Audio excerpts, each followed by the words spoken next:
Hello, everyone, and welcome to our presentation an in depth comparative analysis of the legal systems of Mexico and the United States.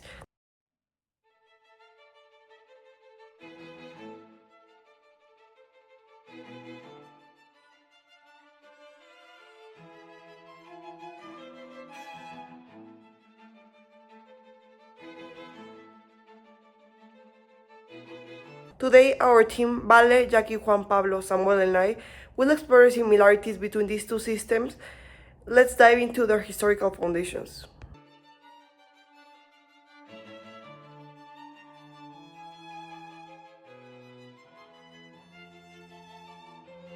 Mexico's legal system is deeply rooted in the civil law tradition. It is influenced by the Roman law and Napoleonic France. It emphasizes reading laws and clarity. The 1917 Constitution was revolutionary for its focus on social justice, labor rights, and land reform. In contrast, the US system follows a common law, where judicial precedents play a vital role. This tradition, inherited from England, allows flexibility in interpreting the laws. The 1789 Constitution introduced the principles of individual rights and federalism, shaping the legal landscape. What stands out to me is the role of the colonial legacies. While Mexico inherited rigid Spanish legal structures, the US developed its system during the westward expansion. Both nations' history profoundly influenced their modern legal framework. I also find it compelling that Mexico's legal history reflects its struggle for social justice and equity, particularly through its revolutionary reforms. The US, on the other hand, emphasizes individual liberties, but its legal framework has had to grapple systemic injustices like slavery. We can all remember this time, this period, and other moments where segregation was daily life. I feel like another key difference is how these legal histories influence modern governance. In Mexico, the legal system reinforces centralized control to address national issues, while the US framework fosters more local autonomy and experimentation, often resulting in diverse regional policies. I find it fascinating how these historical differences impact judicial roles. In Mexico, judges stick to codified laws, while in the US, judges actively shape legal principles through case laws.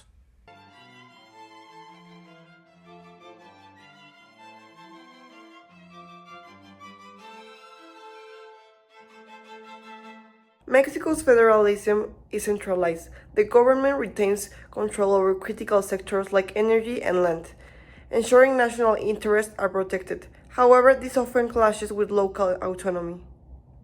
Meanwhile, the US follow a decentralized federal model where the states have significant legislative powers.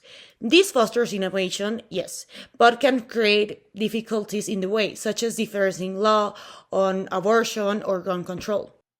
I think one of the most striking contrasts is how these federal models handle innovation versus consistency. Mexico's centralization ensures uniformity, but often stifles local innovation.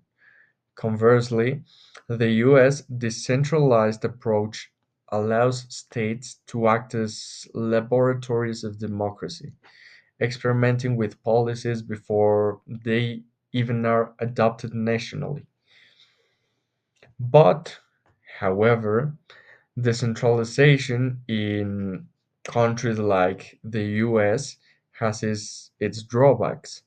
The lack of uniformity across states can lead to confusion and, unfortunately, to disparities. For instance, legal protections or even restrictions on critical issues like healthcare or voting rights or even some Some things that one would say should be more national, like environmental policies, can differ dramatically depending on where you live. Personally, I see Mexico's centralization as both a strength and weakness. It provides national cohesion, but it also marginalizes local voices, especially indigenous communities. I agree, and I think the US model flexibility is the biggest strength. However, regional divides sometimes lead to political gridlock and uneven protections.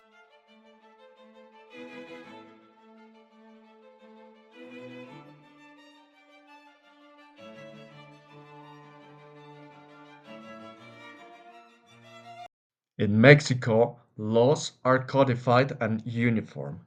The legislative process is centralized and heavily influenced by the executive branch, which has the function of limiting public participation. The US system allows more public participation, with bills reviewed in the committee's hearings.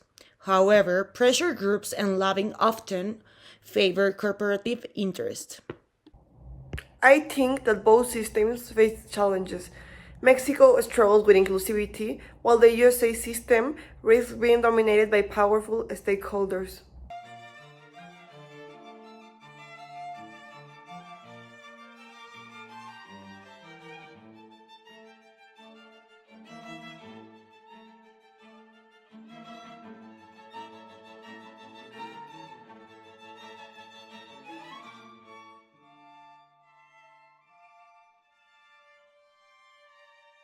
Mexico's judiciary is led by the Supreme Court of Justice of the nation.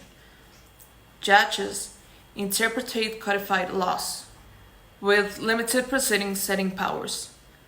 The 2008 reforms introduced an adversarial system improving transparency. In the US, the Supreme Court sets binding precedents, shaping laws through interpretations.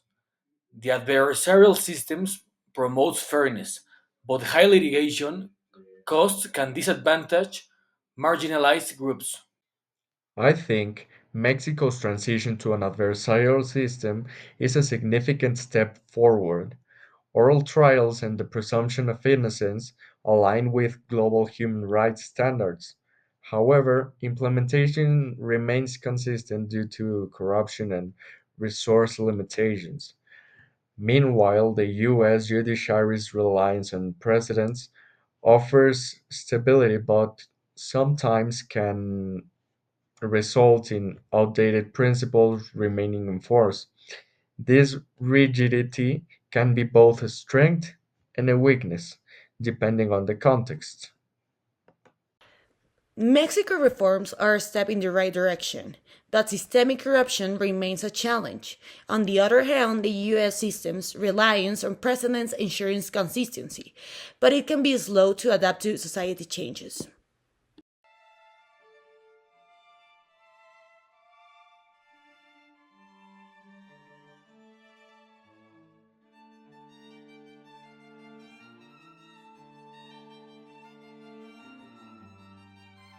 Mexico incorporates international human rights norms into its constitution. However, enforcement is inconsistent, especially regarding indigenous land rights.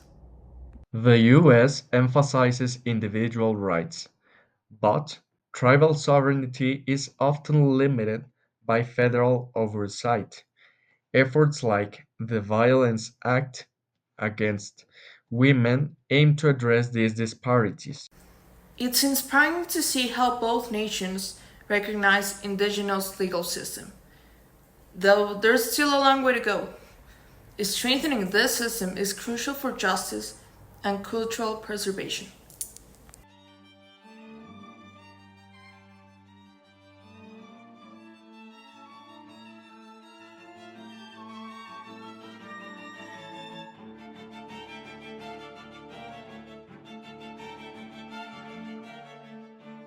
Mexico's reforms focus on transparency and accountability, but corruption and resource shortages persist.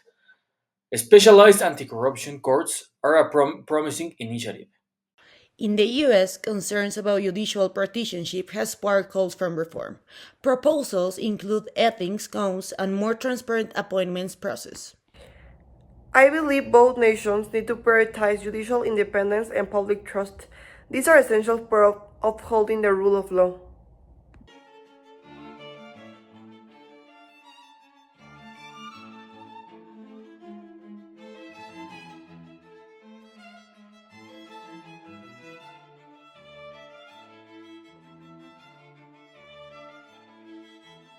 Mexico's centralized system offers cohesion, but often overlooks local needs, local functions, and the immediate context.